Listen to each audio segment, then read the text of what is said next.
Good afternoon sir. Good afternoon sir, Bangladesh ప్రధాని భారత్కు రాకుండా చైనాలో తన మొదటి పర్యటన ఉండబోతుంది అని మీరు గతంలో చెప్పారు. అయితే ఇది ఇప్పుడు అదే జరుగుతోంది. ఇప్పుడు ఆయన బీజింగ్ లో ఉన్నారు.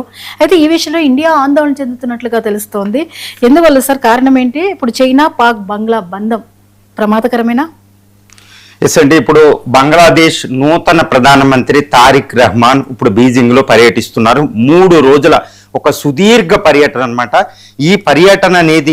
ఈ పర్యటనలో ఎన్నో ఒప్పందాలు చైనాతో కుదుర్చుకోబోతున్నారు.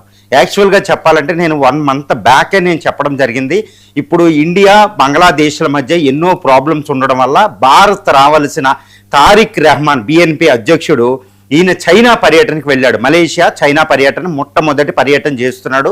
ఈ పర్యటనలో ఎన్నో ఆయుధ ఒప్పందాలు అవ్వబోతున్నాయి. ముఖ్యంగా 24 J-10CE అనే 4.5 ఆల్మోస్ట్ 4 to 4.5 జనరేషన్ మధ్యలో ఉన్న యుద్ధ విమానాన్ని అది దిగుమతి చేసుకోబోతుంది. 24 యుద్ధ విమానాలని ఒక్కో దాన్ని $40 మిలియన్ ఉపయోగించి, అంటే ఆల్మోస్ట్ $1 బిలియన్ వరకు. అది టెక్నాలజీ ఇవన్నీ దాంట్లో ఉండే PL-15E అనే మిసైల్. ఇది చెప్పగానే గుర్తొస్తుంది, ఆపరేషన్ సింధూర్లో పాకిస్తాన్ ఇదే మిసైల్ని ఢిల్లీ మీద ప్రయోగించింది. అయ్యే యుద్ధ విమానాలు ప్రయోగిస్తే మనం కూలగొట్టాం. ఇప్పుడు బంగ్లాదేశ్ కూడా చైనా నుంచి అవే యుద్ధ విమానాలను తెచ్చుకుంటుంది. అంటే పాకిస్తాను, చైనా, బంగ్లాదేశ్ల మధ్య ఆల్మోస్ట్ ఒకటే టెక్నాలజీ, ఒకటే యుద్ధ విమానాలు ఇది ఉండబోతుంది. దీంతో పాటు ఎన్నో ట్రేడ్ డీలు, తర్వాత తీస్తా నదీ జల ఒప్పందాన్ని కూడా కుదుర్చుకోబోతున్నాడు. తీస్తా అంటే మన సిక్కిం నుంచి బంగ్లాదేశ్లోకి ఎంటర్ అవుతుంది. ఆ నదీ జల బంగ్లాదేశ్లో డెవలప్మెంట్కి ఇప్పుడు చైనా దిగుతుంది. చైనా ఇంజనీర్లు దిగుతారు. ఇంకా ఎన్నో ట్రేడు, తర్వాత ఫ్రిగేట్స్, కొన్ని సబ్మెరైన్లు కూడా చైనా నుంచి తెచ్చుకోవడానికి ట్రై చేస్తుంది లైట్. కాబట్టి బంగ్లా ప్రధాని చైనాలో ఉండడం అంటే ఇది భారత్కు ఆందోళన కలిగించే ఒక పెద్ద విషయం కూడా. ఇప్పుడు బంగ్లా ప్రధాని అసలు ఇండియా రాకుండా ఎందుకు చైనాలో వెళుతున్నాడు అనే విషయం మీద, అదే విషయం మీద మోడీ కూడా అలర్ట్ అయి ఉన్నారండి. ఇప్పుడు మోడీ కూడా కొన్ని చర్యలు, అంటే బంగ్లా ప్రధాని తారిక్ రహమాన్ చైనాలో ఎటువంటి ఒప్పందాలు కుదుర్చుకుంటున్నారనే దాని మీద ఇండియా పూర్తి దృష్టి పెట్టుంది. చాలా క్లోజ్గా కీన్గా అబ్జర్వ్ చేస్తుంది. ఇదే టైంలో బంగ్లా ప్రధాని తారిక్ రహమాన్ చైనాలో ఉండగానే ఇండియా మనకేంటంటే దినేష్ త్రివేది అనే ఒక హై కమిషనర్ని అక్కడ పంపింది. ఆయనకి పూర్తి క్యాబినెట్ హోదా ఇచ్చి పంపుతుంది, ఫుల్ పవర్స్. ఇది గుడ్ ఇండికేషన్ అనమాట. బంగ్లాదేశ్ నీతో ఇంప్రూవ్ చేసుకోవడానికి ట్రై చేస్తున్నాం రిలేషన్షిప్ అని. తర్వాత టూరిస్ట్ వీసాలు 2 సంవత్సరాల తర్వాత మనం పునరుద్ధరించాం. అంటే బంగ్లాదేశ్తో మనకు స్నేహహస్తాన్ని సాసాం అనమాట. కానీ ఇప్పటికే తారిక్ రహమాన్ చైనాలో ఉన్నారు. అసలు ఇండియా రాకుండా చైనా ఎందుకు తారిక్ రహమాన్ వెళ్ళారు అనేది ఇక్కడ పెద్ద ప్రశ్న అనమాట. దానికి ప్రధానమైన కారణాలు కొన్ని ఉన్నాయండి. నెంబర్ 1 ఫస్ట్ కారణం ఏంటంటే ఇప్పుడు చొరబాట్లదారుల విషయం. ఇప్పుడు వెస్ట్ బెంగాల్లో, అస్సాంలో ఎలక్షన్ జరిగేటప్పుడు బీజేపీ అమిత్ షాలు ఏంటంటే ఇక్కడ మోడీ అమిత్ షాలు ప్రధానమైన విషయాన్ని బంగ్లాదేశ్ నుంచి అక్రమ చొరబాట్లు, రోహింగ్యా చొరబాట్లు సుమారు 1.5 కోటి వరకు బంగ్లాదేశ్ నుంచి ఇప్పుడు అస్సాం, నార్త్ ఈస్ట్, ముఖ్యంగా వెస్ట్ బెంగాల్లోకి బంగ్లాదేశ్ చొరబాట్లు వచ్చారు. వీళ్ళని వెతికి పట్టుకుని పంపించేస్తామని చెప్పడం. ఇప్పుడు ఆపరేషన్ డెల్టా హంట్ అంటూ గుజరాత్ నుంచి వెస్ట్ బెంగాల్, అస్సాం ఏంటంటే ఈ 3D పాలసీ ఏంటి, డిటెక్ట్, డిటైన్ అండ్ డిపోర్ట్ అంటూ ఈ అక్రమ చొరబాట్లు BSF ద్వారా, బోర్డర్ ద్వారా పంపుతున్నాం. ఇది అత్యంత ప్రధానమైన సమస్యగా ఉంది. ఇక రెండో సమస్య ఏంటంటే గంగా జల ఒప్పందం ఇప్పుడు డిస్కషన్ జరగాలి, కానీ మోడీ గవర్నమెంట్ అట్టే పెట్టింది. ఇది 2. తర్వాత షేక్ హసీనా మోడీ ఇండియాలో ఉండిపోవడం. ఈ 3 విషయాల్లో ఏంటంటే ఈ కాంట్రవర్షియల్గా ఉండడం వల్ల, భారత వ్యతిరేక భావం ఇంకా అక్కడ స్ట్రాంగ్గా ఉండడం వల్ల, జైసీ ఇస్లామీ పార్టీ వల్ల ఇప్పుడు తారిక్ రహమాన్ ఏంటంటే ఇండియా వస్తే ఈయన కూడా కాస్త ఇబ్బందికరంగా ఉంటుంది అని ఆయన చైనా పర్యటన మొగ్గు చూపడం జరిగింది. అంటే ఇండియా పర్యటన కాదు అని కాదు, దాన్ని తప్పనిసరి పరిస్థితుల్లో ఆయన వెళ్ళాడనమాట. ఇందుకు ఇప్పుడు చైనా దాన్ని ఒడిచిపట్టుకున్నట్టు తెలుస్తుంది. ఇప్పుడు ఇక్కడ అత్యంత ప్రధాన కారణం ఏంటంటే ఇప్పుడు తారిక్ రహమాన్కి ముందున్న యూనస్ మహమ్మద్ చాలా భయంకరం క్రియేట్ చేశాడు ఇండియాకి ఎగనెస్ట్గా. ఆయన ఏకంగా సిలిగురి కారిడారు, ఇది నార్త్ ఈస్ట్ అంట, గ్రేటర్ బంగ్లాదేశ్లో కలిపేసుకోవాలి, ఇలాంటి ఓపెన్గా ఆయన మాట్లాడడం జరిగింది. చికెన్ నెక్, సిలిగురికి సంబంధించి కూడా. ఇప్పుడు బంగ్లా ప్రధాని తారిక్ రహమాన్ వెళ్తే ఇది చైనాకు ఒక అద్భుతమైన అవకాశం, పాకిస్తాన్కి ఇంకా మరింత అవకాశం. ఇక్కడ విషయం ఏంటంటే అసలు ఇండియా ఇప్పటికే ఒక ప్రమాదాన్ని ఫేస్ చేస్తుంది, ఒక ముప్పుని కూడా గుర్తిస్తుంది. అది ఏంటి, ఇప్పుడు పాకిస్తాను, చైనా, బంగ్లాదేశ్ ఈ 3 దేశాలు ఒక త్రిముఖ యుద్ధం, 3 ఫ్రంట్ వార్ అని పిలుస్తారనమాట. ఇది భారత్కి ముప్పు ఉందన్నమాట. ఈ 3 ఫ్రంట్ వార్ అంటే ఇటు పాకిస్తాన్ 3,310 కిలోమీటర్ల ల్యాండ్ బౌండరీ, తర్వాత చైనా 4,000+ కిలోమీటర్లు, బంగ్లాదేశ్ 4,096 కిలోమీటర్లు, అంటే ఆల్మోస్ట్ 11,500 కిలోమీటర్ల ల్యాండ్ బౌండరీ ఉంటుంది. ఇండియాకున్న 15,200 కిలోమీటర్లు, 11,500 ఈ 3 దేశాలు. ఎంటైర్ హిమాలయ పర్వత ప్రాంతాలు ఇటువైపు వెస్ట్ ఈస్ట్ మొత్తం భారతదేశాన్ని భౌగోళికంగా అది అటాక్ చేయగలిగింది అనమాట ఈ 3 దేశాలు కలిస్తే. ఇప్పుడు చైనా ఇండియా మీద ఒంటరిగా వస్తే అది గెలిచే అవకాశాలు చాలా తక్కువ. పాకిస్తాన్ అయితే ఇప్పటికే 5 సార్లు ఓడిపోయింది. బంగ్లాదేశ్ ఎప్పుడు యుద్ధం చేసే పరిస్థితి లేదు. ఇప్పుడు ఈ 3 దేశాలు కలిస్తేనే ఇండియాని నాశనం చేయగలము అనేది ఒక పాలసీ వచ్చింది. అందుకని ఇప్పుడు చైనా, బంగ్లాదేశ్, పాకిస్తాన్ వీళ్ళు అంతకు ముందు 1 సంవత్సరం క్రితం ఈ ప్రతినిధులు మీట్ అవ్వడం జరిగింది. దీనికి అనుకూలంగా అక్కడ పావులు కదుపుతున్నాయి. దీనికి అనుకూలంగానే ఈ చైనా నుంచి పాకిస్తాన్కి, బంగ్లాదేశ్కి తన యుద్ధ విమానాలు, సబ్మెరైన్స్, తర్వాత క్షిపణి పరిజ్ఞానాన్ని, న్యూక్లియర్ టెక్నాలజీని, ఫ్రిగేట్స్ని, ఈ స్పైయింగ్, అవాక్స్, ఈ ఎయిర్ డిఫెన్స్ సిస్టమ్లు అన్నింటినీ కూడా చైనా ఇటు బంగ్లాదేశ్కి, పాకిస్తాన్కి ఇస్తుంది. వాళ్ళకి స్పైయింగ్ ఏజెన్సీస్ కూడా వాళ్ళు ఈ బంగ్లాదేశ్ స్పైయింగ్ ఏజెన్సీ, ఐఎస్ఐ, ఇటు చైనీస్ మిలిటరీ స్పైయింగ్ ఏజెన్సీలు మాట్లాడుకోవడం. సో ఇండియాకి ఎగ్నెస్ట్గా వాళ్ళు ఇటు ఇండియన్ ఓషన్ నుంచి అటు వరకు విపరీతంగా కుట్రలు పండుతున్నారు. అందుకని ఇండియా చుట్టూ 11,500 కిలోమీటర్ల ఒక కంచె, భౌగోళిక కంచె వాళ్ళు ఏర్పాటు చేసేసుకున్నారన్నమాట. కాబట్టి ఇండియా ఇప్పుడు అత్యంత డేంజర్లో పడిపోయింది. ఎందుకంటే 3 ఫ్రంట్ వార్, త్రిముఖ యుద్ధం అనమాట. ఈసారి మన సైనిక పరిశీలకులు కూడా, వార్ ఎక్స్పర్ట్స్ కూడా, అంతకుముందు సిడిఎస్ చౌహాన్ ఇలా అందరూ కూడా ఒకటే ఎక్స్పెక్ట్ చేస్తున్నారు. ఈసారి యుద్ధం అంటూ వస్తే అది పాకిస్తాన్తో ఇండియాకి రాదు, బంగ్లాదేశ్తో అసలు వచ్చే ప్రసక్తే లేదు, చైనా ఇండియా రాదు. ఈసారి వస్తే 2 ఫ్రంట్ వార్, 3 ఫ్రంట్ వారే వస్తుంది. పాకిస్తాన్, చైనా కలిసి యుద్ధం చేసే అవకాశాలు ఉన్నాయని మే 7, మే 10 మధ్య ఆపరేషన్ సింధూర్లో కూడా పాకిస్తాన్ ఒంటరిగా యుద్ధం చేయలేదండి. చైనా ఇచ్చిన ఆయుధాలతో అది మన మీద యుద్ధం చేసింది. చైనా నుంచి మిలిటరీ టెక్నాలజీ అది వచ్చింది. గూగుల్ బదులు అక్కడ బైడు మిలిటరీ శాటిలైట్లు ఉపయోగించుకుని మన మీద యుద్ధం చేసింది. ఎంత డేంజర్లో మనం ఉన్నామని చెప్పేదే ఈ ఆపరేషన్ సింధూర్ సంబంధించి. ఇప్పుడు ఏంటంటే బంగ్లాదేశ్, ఇటు పాకిస్తాన్, చైనాలు యుద్ధం చేస్తూ ఉంటే బంగ్లాదేశ్ కూడా సహకరిస్తుంది. తన బీడీజీ ఫోర్స్ ద్వారా ఏంటంటే నార్త్ ఈస్ట్లో కూడా అది డిస్టర్బెన్స్ చేస్తుంది. దానివల్ల మన సైన్యం దృష్టి ఇటువైపు వెళ్తే ఇటు పాకిస్తాన్కి ఈజీ అవుతుంది, చైనాకి ఈజీ అవుతుంది అనమాట. తర్వాత ఇండియన్ ఓషన్లోకి ఈ చిట్టగాంగ్, ఈ పోర్టుల ద్వారా ఏంటంటే బంగ్లాదేశ్ ఈ చైనా, పాకిస్తాన్ ఈ న్యూక్లియర్ సబ్మెరైన్స్కి, షిప్లకి అది అనువుగా పనిచేస్తారన్నమాట స్థావరం కింద. కాబట్టి ఇండియాకి చాలా డేంజర్. బంగాళాఖాతంలో కూడా ఈ విధంగా ఇప్పుడు బంగ్లాదేశ్, పాకిస్తాన్, చైనా 3 ఫ్రంట్ వారు మనకి పొంచి ఉంది.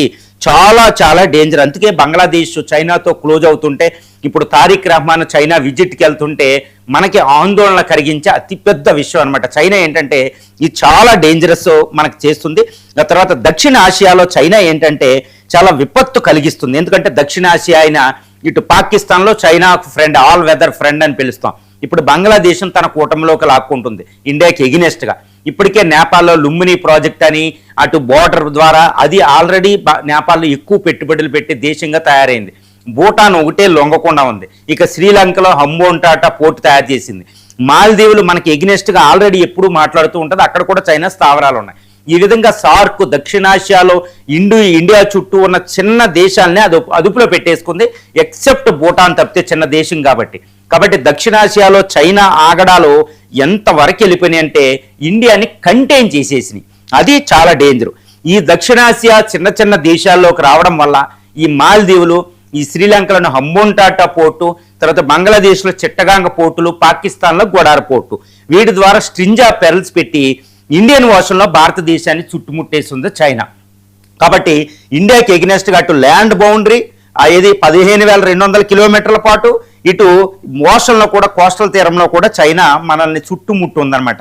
ఇది అత్యంత ప్రమాదం కొలిపే విషయం. అందుకనే చైనా ఇప్పుడు బంగ్లాదేశ్ ప్రధాని చైనా విజిట్ అంటే ఇది ఒక మరో డేంజర్ కిందే ఇండియా గమనిస్తూ ఉంది. ఇప్పుడు హై అలర్ట్లో ఉందన్నమాట. మరి ఇప్పుడు పాక్, చైనా ప్లస్ బంగ్లాదేశ్తో యుద్ధం చేస్తే మరి మోడీ వ్యూహం ఏంటి, భారత్ వ్యూహం ఏంటంటే ఇప్పుడే సంచలనమైన సిప్రీ రిపోర్టు మనకి చాలా విషయాలు బయటపెట్టింది. ఇండియన్ ఇప్పుడు 2025-26లో భారతదేశం 190 దాకా అణ్వాయుధాల సామర్థ్యాన్ని పెంచుకోవడం, ఆర్సెనల్ని 12 అణ్వాయుధాలని రెడీ టు యూజ్ అన్నట్టు మిసైల్ సైలోస్లో పెట్టడం, అగ్ని 5 మిసైల్స్ కూడా 24 రెడీ పెట్టింది అని తెలుస్తుంది. ఈ పాకిస్తానే కాకుండా చైనా టార్గెట్ మలక్కా స్ట్రైట్ దగ్గర ఈ నికోబార్ ప్రాజెక్ట్ అని, తర్వాత సూర్య మిసైల్ కూడా రెడీ పెట్టడం, అగ్ని 6 మిసైల్ రెడీ పెట్టడం, బ్రహ్మోస్ వేల కొలది మిసైల్ తయారు చేయడం, డ్రోన్ వార్ఫేరు, తర్వాత ఇండియన్ ఓషన్లో కూడా మన నేవీని విపరీతంగా పెంచేసుకోవడం, న్యూక్లియర్ ఎయిర్ సబ్మెరైన్స్ను కూడా పెంచుకోవడం. ఈ విధంగా ఏంటంటే ఇండియా, చైనా, పాకిస్తాన్, బంగ్లాదేశ్లు ఒకేసారి యుద్ధానికి వచ్చినా తనను తాను రక్షించుకునే విధంగా భారత వ్యూహం తయారు చేసుకున్నది. కాబట్టి భయపడాల్సిన అవసరం లేదు. కాకపోతే 3 దేశాలు ఒకేసారి 15,200 కిలోమీటర్ల బౌండరీలో, తర్వాత ఓషన్లో, ఇండియన్ ఓషన్లో యుద్ధానికి రావడం అంటే అది ఇండియాకి చాలా చాలా డేంజర్ అండి. చాలా హైలీ థ్రెటనింగ్ సిచ్యువేషన్ అవుద్ది. కాబట్టి భారతదేశం ఇలాంటి యుద్ధాన్ని రాకుండా నివారించే విధంగానే హైలీ డిస్ట్రక్టివ్ పవర్ అయిన ఈ హైడ్రోజన్ న్యూక్లియర్ వెపన్స్ని మనం ఎక్కుపెట్టి అడిగి పెట్టేశాం. కాబట్టి ఇండియాని ఓడించలేవు 3 కలిసిన. కాకపోతే ఇండియా తనకు తాను రక్షించుకుని వాటిని నాశనం చేసే స్థితిలో ఉంటేనే ఈ 3 దేశాల కుట్రలు మనం ఆపగలుగుతాం. చాలా చాలా డేంజరస్ సిచ్యువేషన్. కాబట్టి బంగ్లాదేశ్ ప్రధాని తారిక్ రహమాన్ చైనా వెళ్ళడం అంటే అది ప్రమాదం పొంచున్నట్టే. మరి బంగ్లాదేశ్ చికెన్ నెక్ పరిస్థితి ఏంటి? ఎందుకంటే బంగ్లాదేశ్ అనేది చిన్న దేశం. అందరూ అనుకుంటారు, ఒక విశ్లేషణ తప్పుగా చేస్తూ ఉంటారు, ఆఫ్టర్ ఆల్ బంగ్లాదేశ్ అని. ఈ బంగ్లాదేశ్ అనేది ఆఫ్టర్ ఆల్ కాదండి. యుద్ధం వచ్చినప్పుడు మనం పెద్దోడితో పోరాడుతూ ఉన్నప్పుడు చిన్న దేశం కూడా మనకి ప్రమాదమే, చాలా డేంజరస్ అనమాట. ఇప్పుడు బంగ్లాదేశ్ అనేది అది చిన్న దేశం అవ్వచ్చు. ఇప్పుడు చైనా నుంచి 24 యుద్ధ విమానాలు కొంటుంది, కానీ నార్త్ ఈస్ట్లో అది 24, ఇప్పుడు ఉన్న దాన్ని కలిపితే 40 ఉన్నాయి. దాని దగ్గర పెద్దగా ఏమీ లేవు. నార్త్ ఈస్ట్ ప్రాంతాల్లోనే బంగ్లాదేశ్ చుట్టూరునే మనకి 70 యుద్ధ విమానాలు ఉన్నాయి. దాంతో పోలిస్తే ఎంత అంటారు, కానీ ఇది కాదండి మనం లెక్కేసేది. ఏ విధంగా లెక్కాలంటే బంగ్లాదేశ్ కూడా తక్కువ అంచనా వేయకూడదు. అది కూడా శక్తివంతమైన దేశమే. ఎందుకు బంగ్లాదేశ్ శక్తివంతం అంటే బంగ్లాదేశ్ మన వీక్నెస్ దగ్గర ఉంది. అంటే నార్త్ ఈస్ట్ అనేది మన వీక్నెస్, సిలిగురి అనేది మన వీక్నెస్. నార్త్ ఈస్ట్లో 7 స్టేట్లు 7 సిస్టర్స్ ఉన్న ఇది వెస్ట్ బెంగాల్తో కలిపితే 8వ రాష్ట్రం అయినా మనకి ఎంతటి ప్రమాదం అంటే అక్కడ ఏర్పాటువాదం ఎక్కువ. 100 కొలది ఇక్కడ ట్రైబల్ గ్రూప్స్ ఉంటారు. అక్కడ మనం అండర్ డెవలప్మెంట్ ఉంది, అది మన వీక్నెస్. ఆ ప్రాంతంలో అది ఉంది. 4100 కిలోమీటర్ల పాటు ల్యాండ్ బౌండరీ. తర్వాత ఆ ల్యాండ్ బౌండరీని డివైడ్ చేయడం కూడా కష్టమే. అది మనల్ని డిస్టర్బ్ చేయగలదు, మనల్ని ఓడించలేదు, మనల్ని డిస్టర్బ్ చేయగలదు. అది చైనా పాకిస్తాన్తో పోరాడేటప్పుడు ఇంకా ఎక్కువ మనల్ని డిస్టర్బ్ కాదండి, చాలా నష్టాన్ని కలిగించగలిగింది. కాబట్టి ఆ దేశంతో మనం పోరాడడం కంటే మిత్రత్వం చేసుకోవడం ఈజీ. మిత్రత్వం చేసుకోవడానికి అవకాశాలు కూడా ఎక్కువ ఉన్నాయి. ఎందుకంటే అది కూడా శత్రుత్వం కోరే దశలో బంగ్లాదేశ్ లేదు. మన కల్చర్గా ఇటు పాకిస్తాన్తో పోల్చినా, ఇటు ఇది చైనాతో పోల్చినా చాలా కల్చర్ కలిసి ఉంటుంది. పీపుల్ టు పీపుల్ కాంటాక్ట్స్, అదే బెంగాలీ కల్చర్ ఉంటుంది. కాబట్టి దాని ఆధారంగా మనం శత్రు స్నేహ వారధి నిర్మించుకోవాలి. ఇప్పుడు మోడీ మైండ్ సెట్లో ఇది చాలా, అంటే ఇప్పుడు తారిక్ రహమాన్ చైనా వెళ్ళడంతో ఇక ఇండియా రంగంలో దిగిందని తెలుస్తుంది. మోడీ రంగంలోకి ఇటు సువేంద్ర అధికారికి, అటు హేమంత్ బిశ్వాస్కి క్లాస్ తీసుకున్నట్టు తెలుస్తుంది. ఇక్కడ నుంచి మీరే చూడండి, నేను చెబుతున్నట్టు కాదు. ఇక్కడ నుంచి west Bengal chief minister Suvendra అధికారి కానీ, తర్వాత హేమంత్ బిశ్వాస్ అస్సాం చీఫ్ మినిస్టర్ కానీ ఇష్టం వచ్చినట్టు సొరబాట్ల మీద, ఇష్టం వచ్చినట్టు బంగ్లాదేశ్ అక్రమ సొరబాట్ల మీద ఇష్టం వచ్చినట్టు స్టేట్మెంట్లు ఈ రోజు నుంచి ఎక్కువ మనకి వినపడవు. నేను చెప్పేది కావాలంటే పరిశీలించుకోండి. ఎందుకంటే ఇటు మోడీ, ఎస్ జయశంకర్, తర్వాత national security advisor Ajit Doval రంగంలో దిగినట్టు తెలుస్తుంది. ఎందుకంటే వీళ్ళు ఎక్కువ మాట్లాడడం, ఎలక్షన్ అయిపోయింది కదా, వీళ్ళు ఎక్కువ మాట్లాడడమే బంగ్లాదేశ్లో ఫియర్ ఎక్కువ అవుతుంది. భారత వ్యతిరేకలకి బలం చేకూరుతుంది, తారిక్ రహమాన్ బలం తగ్గిపోతుంది. కాబట్టి తారిక్ రహమాన్ శక్తివంతం చేయాలంటే భారత వ్యతిరేకులను అక్కడ మనం స్ట్రాంగ్ చేయకూడదు. కాబట్టి సువేంద్ర అధికారి, హేమంత్ బిశ్వాస్ మాట్లాడకుండా ఉంటే, షటప్ స్టేజ్లో క్విట్గా ఉంటే బాగుంటుందని మోడీ రంగంలోకి ఆదేశాలు ఇచ్చినట్టు నేను ఊహించగలుగుతాను కూడా. ఇక్కడ నుంచి ఉండదు. కేవలం ఎస్ జయశంకర్ గారు, అజిత్ దోవల్ గారు ఏం చేయాలో, దౌత్యం ఏం చేయాలో వాళ్ళకి తెలుసు. ఇప్పుడు బంగ్లాదేశ్తో మనం ఈ యొక్క దినేష్ త్రివేదిని అక్కడ ఫుల్ క్యాబినెట్ హోదా ఇచ్చి అక్కడ రంగంలో దిగాం. అంటే అక్కడ శక్తివంతంగా వాళ్ళతో మాట్లాడడానికి, అది ఇవ్వడానికి నేను చెప్తాను ఎందుకు ఇచ్చారు. తర్వాత ఏంటంటే టూరిస్ట్ విషయాలు రెస్టోర్ చేసాం ఇక్కడ నుంచి బంగ్లాదేశ్కి 2 సంవత్సరాల తర్వాత.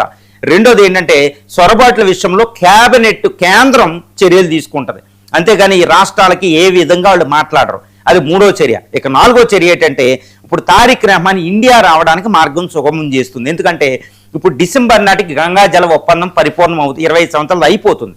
మళ్ళీ దీని మీద డిస్కషన్ చేయాలి. అది బంగ్లాదేశ్కి లైఫ్ లైనే గంగా జల ఒప్పందం, తీస్తా, ఇంకా అలాంటి ఒక డజన్ రివర్స్ అన్నమాట. ఈ రివర్ ఒప్పందం కుదుర్చుకోవడానికి తారిక్ రహమాన్ ఇండియా వచ్చే అవకాశం ఉంది. వచ్చే 2-3 నెలల్లో తారిక్ రహమాన్ ఇండియాకి ఇన్వైట్ చేస్తారు. మోడీ ఆల్రెడీ ఇన్వైట్ చేయడం జరిగింది. కాబట్టి చైనాకి దగ్గర వెళ్లకుండా బంగ్లాదేశ్ని ఇక్కడే పెట్టి వారధి నిర్మించుకునే దాని డెవలప్మెంట్ ఇవన్నీ చేసే అవకాశాలు మోడీ పరిశీలిస్తున్నారు. కాబట్టి బంగ్లాదేశ్ని ఇటు పాక్ చైనా ట్రాప్లోకి వెళ్లకుండా మోడీ సకల చర్యలు తీసుకున్నట్టు తెలుస్తుంది. ఇది తర్వాత ఇలా చర్యలు తీసుకునేటప్పుడు ఇటు యూరోపియన్ యూనియన్, అమెరికాలు కూడా మనకు సహకరించే అవకాశం ఉంది. ముఖ్యంగా జపాన్ మనకి సహకరించే అవకాశం ఉంది. జపాన్ పెట్టుబడులు, చైనా జపాన్ పెట్టుబడులు పెట్టడం మొదలు పెడితే బంగ్లాదేశ్లో చైనా దగ్గరికి బంగ్లాదేశ్ వెళ్ళే అవకాశం లేదు. ఈ విధంగా తారిక్ రహమాన్కి స్నేహ హస్తం చాసే అన్ని చర్యలు మోడీ తీసుకుంటున్నట్టు తెలుస్తుంది. కాబట్టి ఎప్పుడు కూడా ఒకటే గుర్తు పెట్టుకోవాలి, Sanju war art of war ప్రకారం, చాణుక్య నీతి ప్రకారం యుద్ధం వచ్చిన తర్వాత యుద్ధం చేసేవాడు గొప్పోడు కాదండి. మనం బంగ్లాదేశ్, పాకిస్తాన్, చైనాని యుద్ధం వచ్చేదాకా ఎందుకు చేయాలి? వాళ్ళ 3 దేశాలని మనకి చాలా కల్చరల్గా దగ్గరున్న బంగ్లాదేశ్ వాళ్ళ నుంచి విడదీయడమే యుద్ధాన్ని నివారించడం కదా. ఈ మాత్రం మోడీకి దౌత్యం తెలియకుండా ఉండదు. ఎస్ జయశంకర్ గారు ఇండియా పాలసీ మేకర్స్. కాబట్టి ఇటు పాక్ చైనా కూటమిలోకి బంగ్లాదేశ్ నెలకొండ అన్ని చర్యలకి మోడీ రంగంలో దిగినట్టు నైట్ నుంచి ఆయన చర్యలు తీసుకునే విధానం మనకు కనపడిపోతుంది. ఒక అద్భుతం జరగబోతుంది. నాకు తెలిసినంత వరకు ఈ త్రిముఖ యుద్ధమే జరిగితే మాత్రం దాన్ని తట్టుకునే విధంగా ఇండియా కూడా తన ఫైర్ పవర్ని, అణ్వాయుధ సామర్థ్యాన్ని ఇంప్రూవ్ చేసుకుంటుంది. సార్, కేంద్ర కేబినెట్లో మార్పులు